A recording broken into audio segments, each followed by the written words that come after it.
Alright, welcome to Let's Make Leather Wristbands. For your supply list, we have an extended video as well as the abbreviated instructions for you today. We will be talking through the supply list for if you want to make the entire craft as you're at home, or if you have the pre-made pieces from the library and you have just a few steps to cover.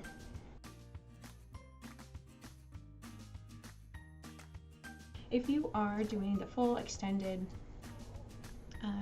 instructions with us, you'd also need a beveler, a burnisher, as well as a punch, for a leather punch. And this has the mini kit, which has several different sizes inside of it, which you'd need a majority of those to do the project as well. A wool dauber, your acrylic finish, as well as your leather die. If you need to cut any leather, it's easy to use a rotary cutter for that. This is the one that we use for the craft. You also can purchase these in leather strips from the website that I purchased them from, which is all included in the supply list, and you'll be able to access that after the craft. But today we have an undyed piece and a dyed piece, and we'll talk through how to dye as well as how to finish it with the acrylic finish. In addition to when you're doing the whole craft, you'll still need your lighter, your button snap, as well as the tools to do the embroidery at the end. So let's jump in. We've already cut this to be 9 inches. So we have cut off just a little bit in order to bevel the corners here, but it's measured out to be that 9 inches, which is about an average length for a wristband. In that case, we use the rotary cutter in order to slice the angled edge. You can also purchase a leather punch, which you'd use your mallet and you can square out your end and then punch it. We were able to use this rotary cutter in order to get the finished edge how we liked it. Next, we'll talk about dyeing your leather strip. In this case, we want to lay down a paper towel in order to capture any drips of that leather dye that we may have. And you'll grab your wool dauber as well as your leather dye. What you'll want to do is open up your leather dye, and you'll want to fully saturate your wool dauber in the dye. This does stain, so you're going to want to be careful to not get it on your hands or your clothing. And in that case, you want to be careful there. Once you have your wool dauber fully saturated, what you'll do is move in one direction along the leather, and you'll do several coats until you get the desired color that you'd like. So you want to wait a second for it to sort of sink in, and you want to do one swift motion in order to get the darkness or lightness that you're looking for in your leather dye. So now that that's done, it looks fully coated. You'll let that set for 2 to 3 hours. So while that dries, I already have a pre-dyed piece. We will just set these off to the side for the time being. Once your dye has dried, much like this piece, we will use the acrylic finish as well as a wool dauber to set that as well. And you really want to seal the leather dye in order to make sure that it doesn't rub off on any clothing or on you, because unsealed it could transfer to your skin or your clothes, and that's not fun because it would eventually stain on your clothing. So we want to make sure that we fully saturate this and then seal the leather dye. Little bubbles in here, so let me just give me a minute.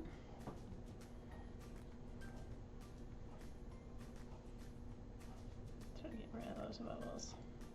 Alright, so again, you want to move in one swift direction. You don't want it to get too dark or too heavy in any location, but you want it to be even. So smooth out any pieces and make sure that it is in fact even. And that takes a lot less time to dry. It's only 20 to 30 minutes. Whereas the dye can take up to 3 to 4 hours, or sometimes it's best to just let it go overnight as well. Once your leather acrylic resin has dried, so it just takes a little while for that to get all dry and ready for the next step. Once we've finished it, we want to then bevel the edges of your leather strip. And in this case, we have a size 3 beveler, which the size of beveler you need depends on the project you have or the thickness of your leather. This is a step that takes a little bit of practice, so if you're doing this on your own, use a practice piece of leather before you try to start on your finished project. What you'll need to do is just hold down your piece of leather as tightly as you can, and you'll take your little leather piece and you'll just glide it across the edge of your leather piece, which does take a little bit of oomph in order to get it going just right. You just go slow, and you'll just keep going along your piece of leather. Just slide along the edge. And it's okay to slide off and then start over again. And keep sliding across all of the edges of your piece of leather.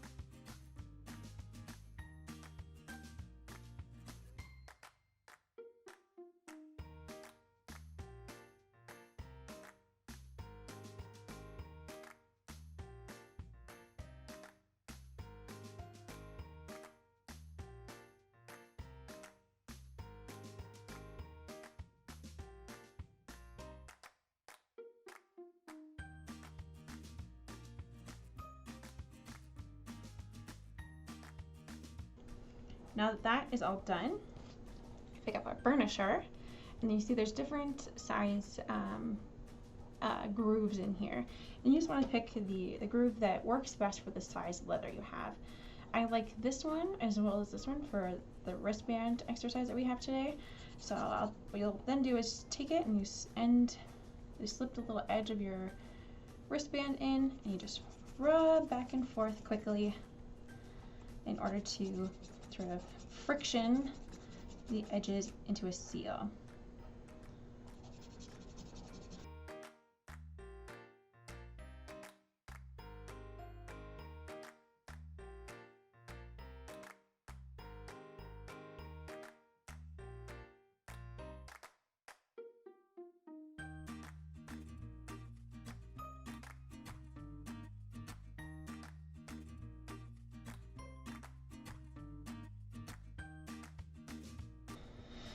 Then you have a little dusty bit of a workspace, but you have a finished edge on these with a coated top that won't get onto your clothing or anything like that, and you're ready for the next step. So we've beveled, we've burnished, we smoothed it all out. Next is to punch places for us to do embroidery. And for this one, what we're going to do is 3 little arrow pieces. And so you're just going to measure it out. And what I like to do is maybe use a needle before you start punching a hole, because once you punch a hole, you can't go back. So we're going to want to get our leather punch out too. And in this case, you're going to want to use the smallest punch that's in your mini leather punch set. What's great about this mini punch set is that all of these are just screw in. So you screw in the punch end, you tighten it up with the little wrench that it gives you. Make sure that it's in there nice and tight, and it's just like that. So we're going to want to use this. This is also where your mallet comes in for making the punches. But like I said, we're going to want to sort of measure where we want our punches to be. So if we want to do an arrowed design in here, we're going to want to punch 3 dots or 3 holes for each arrow spot. And so we're going to do 3, so we're going to punch 9 holes. So in that case, we're going to want to see how long our bracelet is and then measure right about half-ish way. And we'll want to work our way out from there. So if this is about half of the bracelet or wristband, we're going to want to go close to there and really just do your best. It's yours. It's okay if it's a little imperfect. We want to just want to do your best. So give it a little bit of room in between.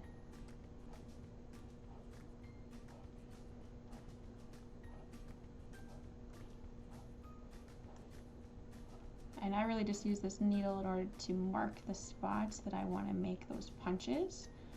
Makes it a little bit easier. You can also use an awl, is something that people often use in order to make those marks for yourself to keep track of. So go like that, and like that. So now that we have all of our spots marked, we'll then use our punch in order to punch our holes.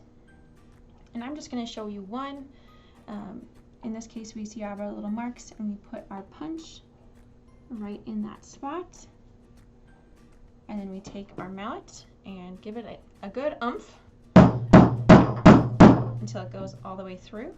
And you can see that the punch is punched through, and then we pull it out. Which sometimes is a little bit easier than others. You want to give it a little bit of oomph behind it, and we pull it out. We'll want to do the same thing on this side.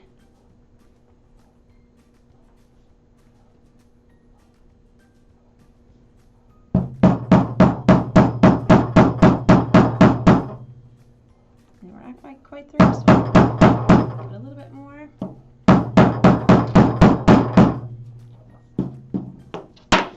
In that case, we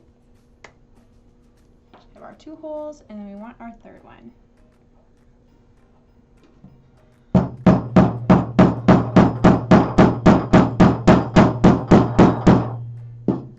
All the way through there. Pull that off. And then we have our 3 holes in order for us to use our embroidery thread or our poly thread to embroider our wristband. So depending on what bracelet kit you have different colors, but this color has a teal, minty teal thread, and that's where your scissors come in. It doesn't really matter what size needle you have, just so that it can fit through your leather punch hole. And we are going to want a little bit more than that.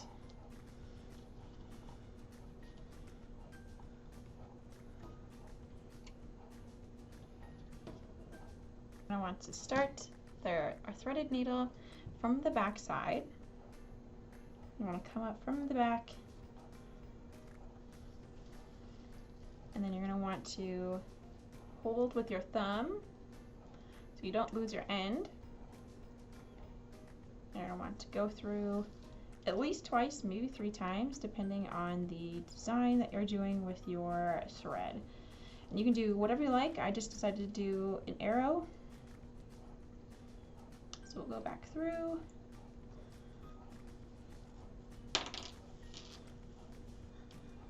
And get that re-threaded. Once you've done that, you see where you're at on the back side, and go through at least one more time.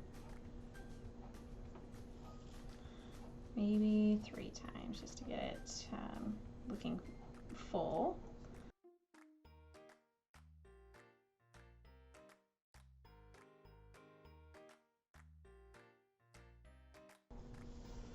So now this is with 2 on each side.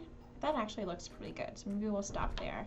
So we've gone through on twice, and what you'll want to do is tie off your string on the back, making sure that it's nice and tight. So you want to tie it probably twice, maybe 3 times, in order to make sure that it won't come undone.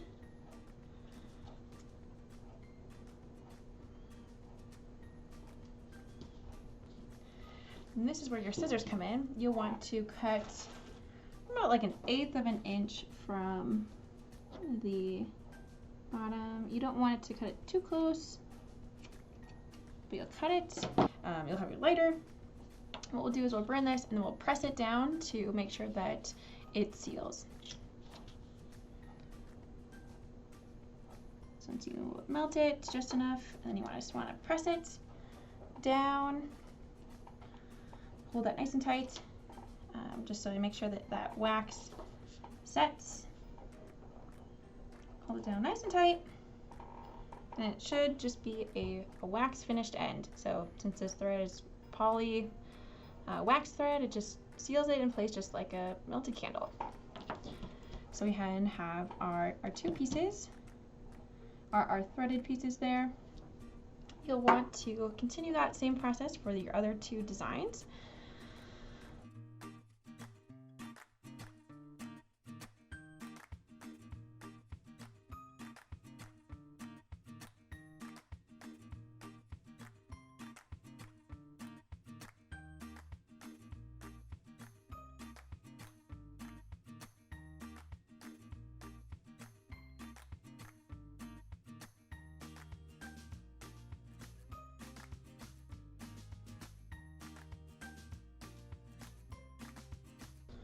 Pull that tight. So again, you have it just like your first one. And again, you're going to want to tie this off pretty tight.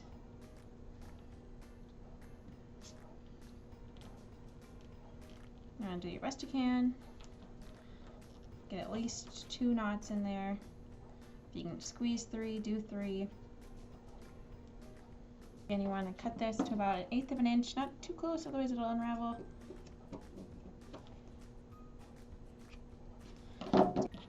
And this is where your lighter comes in. You just want to warm up those edges to get the wax warm, and you'll want to give it a good press. Good press in there with that, so then it stays nice and sealed. Now repeat that one more time. The next step then is to add your fastener in order to have your bracelet stay on, or your wristband stay on. So what we're going to do here is take our wristband, and we have our 2 pieces, our male piece and our female piece. These 2 pieces fit in together, and then you screw them together.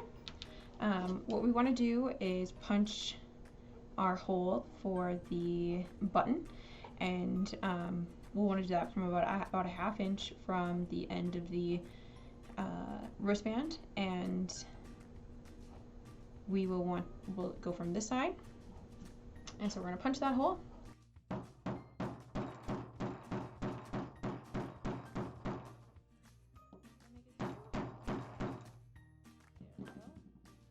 And then what we'll want to do is our male piece will come up from the bottom, and you can see the threads come up here over the top of the wristband, and we will want to start to thread this with our fingers, but then we'll want to take either a screwdriver, or I'm going to use the wrench from my mini punch set, and just very carefully tighten that as much as we can to make sure that that's nice and tight and we don't lose either piece, because that would not be fun to lose the part that keeps your bracelet together.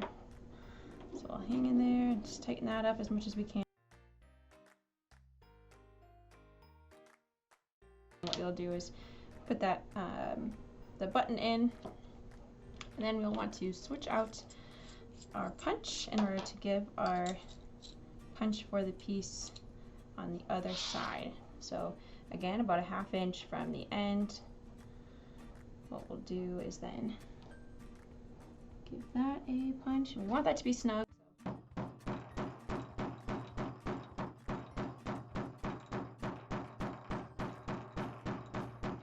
There we go, that's all the way through.